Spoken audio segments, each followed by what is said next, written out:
Namumroblema sila eh. Pag dumami buhangin, problema nila yung pagdami ng buhangin eh. Problema nila yun eh. Sabi sa Biblia, isa lang ang Diyos eh. Meron naman mga pagkakataong sinasabi, may konteksto naman eh kung bakit sinasabing isa eh. Hindi, aalamin mo kung ano yung konteksto, sa anong premiso sinabi yon, in what premise it was said, doon mo ang alamin. Ang sabi ni Kristo, nakatingala siya sa langit, Ama, makilala ka nila, iisang Diyos na tunay. Okay naman yun, di naman tayo tutol doon eh. Nakatingala siya sa langit eh. Nasaan siya? Nasa lupa. Ano siya nun? Nagkatawang tao. Hinubad niya ang pagkapantay niya sa Diyos nung panahon na yon. O anong sabi niya? Makilala ka nila, iisang Diyos na tunay. Tama, very good. Bakit? Hindi naman siya nagpapakilalang Diyos noon eh, dahil nasa pagkakatawan tao nga siya, at siya noon ay hinubad niya ang kanyang pagkapantay sa Diyos. Tama o hindi? O nakasulat eh, gusto niyo basahin natin eh. Basa. Magkaroon kayo sa inyo ng pag-iisip na ito'y na kay Kristo Jesus din naman, na siya bagamat nasaan yung Diyos, ay hindi niya inaring isang bagay na nararapat panagnan ang pagkapantay niya sa Diyos, kundi pagkusilo man niya ito at nag-anyong alipin na nakitulad sa mga tao. Tao ba yun? Nakitulad lang eh. Kayo naman, nakitulad lang, ginawa nyo ng tao. Nasaan yung Diyos? Hinubad yung kanyang pagkapantay sa Diyos. Ngayon, sabi niya, nakatingala siya, makilala ka nila Ama, iisang Diyos na tunay. Wala tayong usapan doon. Tama yun. Bakit? Nasa panahon siyang hinubad niya yung kanyang pagkapantay sa Diyos at siya'y nagkatawang tao. At saka nakasalupa siya. Ang sinasabi naman niya, makilala ka nilang iisang Diyos na tunay. Talaga namang iisa lang naman yung nasa langit eh. Di ba? Ano problema mo ron? O kung halimbawa ba, ikaw ay anak ng Diyos, tinawag ka ng Diyos na Diyos. Ano naman ang reklamo mo? Ang may sabi ang Diyos mismo. Ang masama sa iglesia ni Manalo, tinanong ko yung pastor sa Guagwe, yun baka kung nasa Korinto 4:4, di pala ako pwedeng maglakad eh.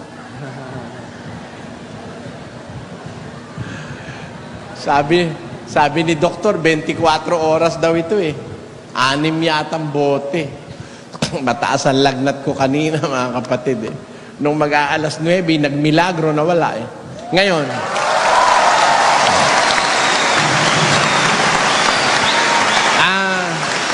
asa na ako?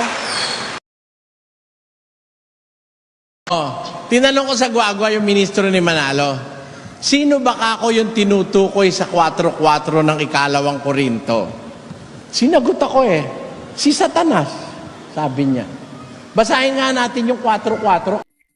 Na binukad ng Diyos ng sanglibutan ito ang mga pag-iisip ng mga hindi nagsisisampalataya upang sa kanila'y huwag sumilang ang maliwanagan ng Ebanghelyo ng kaluwalhatian ni Kristo na siyang larawan ng Diyos. Alam nyo mga kapatid, yung si Satanas sa Biblia, tinatawag siya na Diyos ng sanlibutan. Tanungin mo sa iglesia ni Manalo, payag sila na si Kristo, Diyos, yung si Satanas, Diyos ng sanlibutan. Payag sila ron. Hindi sila tututol doon. Na ang tinutukoy na Diyos ng sanlibutan, si Satanas. Bakit si Satanas pumapayag silang tawagin Diyos? Ba't si Kristo ayaw?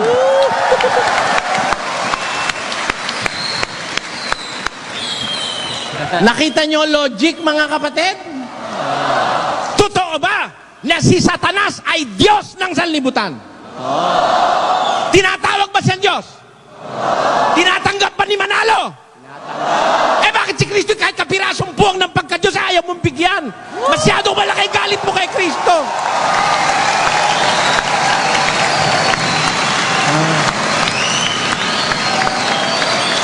Masyadong malaki galit kay Kristo. Walang ka-chance si Kristo. O, eto pa. Eto pa. Pilipos 3:19. Na ang kanilang kahihinatnan ay ang kapahamakan, na ang kanilang Diyos ay ang tiyan, at ang kanilang kapulihan ay nasa kanilang kahihiyan, na nag-iisip ng mga bagay na ukol sa lupa. Bantian, tinatawag na Diyos o hindi? Tanong, may dumidiyos ba sa tiyan? Meron. Sa pera nga, may dumidiyos eh. Tamo? Ang sabi ng Biblia, ang kanilang Diyos ay ang kanilang tiyan. Bakit tinatawag na yung tiyan ay Diyos nila? Ano ba ginagawa nila sa kanilang tiyan? Kaya tinatawag na yung kanilang Diyos ay kanilang tiyan. Pakinggan nyo sa 16 ng Roma.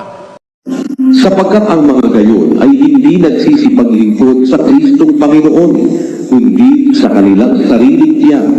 Kaya pala tinatawag na yung kanilang tiyan, ang Diyos nila, dun sila naglilingkod sa kanilang tiyan. Hindi si Kristong Panginoon ang pinaglilingkuran nila, kundi ang kanilang sariling. Kaya ang kanilang Diyos, ang kanilang tiyan. Sabi ni Pablo, yung bang tiyan, Diyos o hindi? Kakatuwa namang, tinatanggap mo yung tiyan Diyos. Tinatanggap mo si Satanas Diyos ng sanlibutan. Si Kristo, kahit kapiraso, ayaw mong tawagin Diyos. Anak ng Diyos yun. Ang anak ng Diyos, tinatawag ng Diyos na Diyos. Ayon sa Biblia. Yan. Ngayon. Tayo, mga tao tayo, mga kapatid. Kung halimbawa ba, gusto nating maging Diyos? Gusto natin maging Diyos. Masama kaya? Masama kaya? Pag hindi ka naging Diyos, hindi ka magiging anak ng Diyos eh. Dahil ang anak ng Diyos ay tinatawag niya na Diyos. O ngayon, on that premise, gusto kong maging anak ng Diyos, maging Diyos. Masama ba? Sira ulo ng magsabing masama ang maging anak ng Diyos, at pag naging anak ka ng Diyos, Diyos ka. Sira ulong magsasabing masama yun.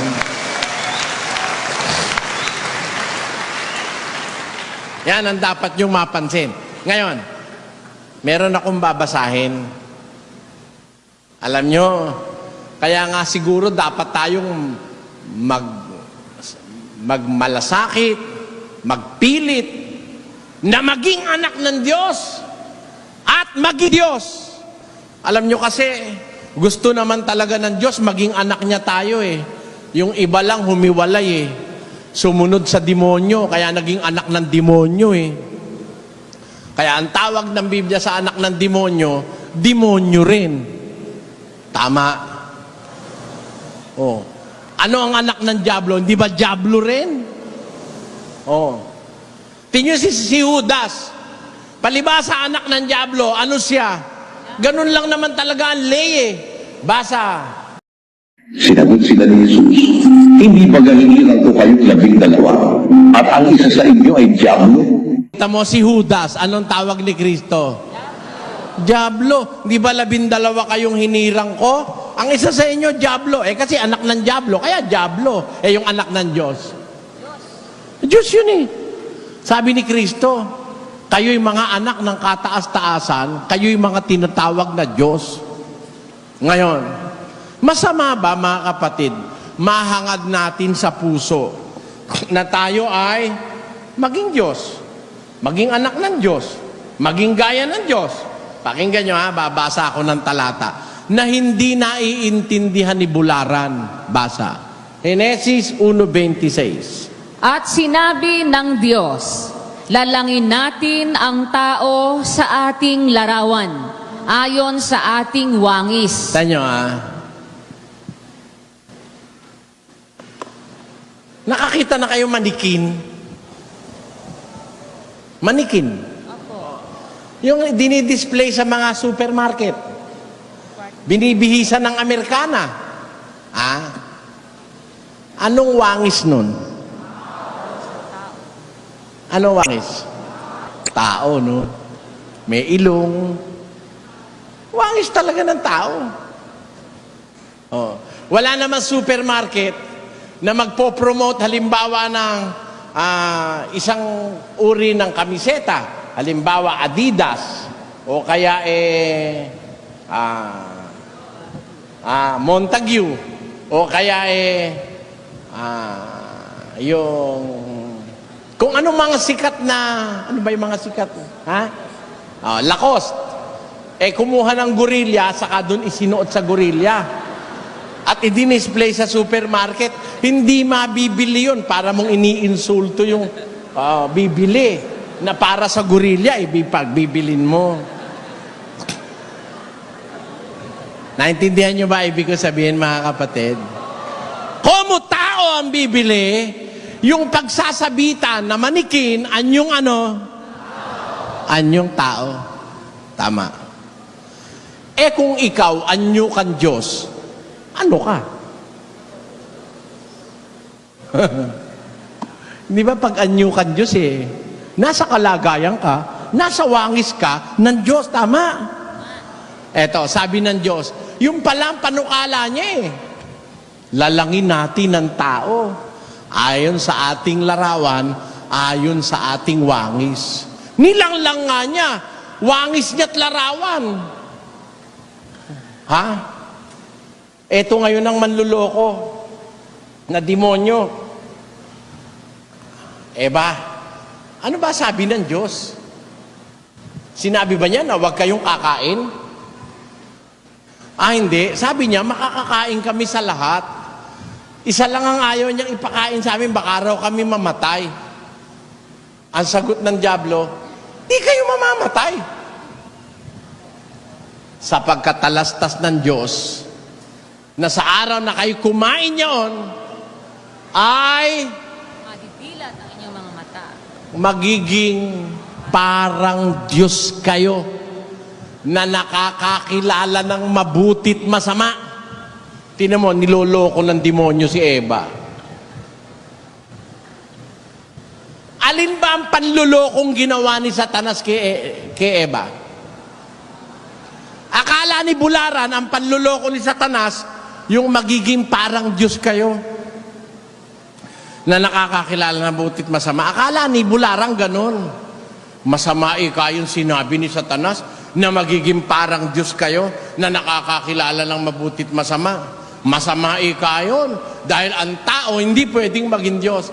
Mali ka, Bularan. Makinig ka. Eto.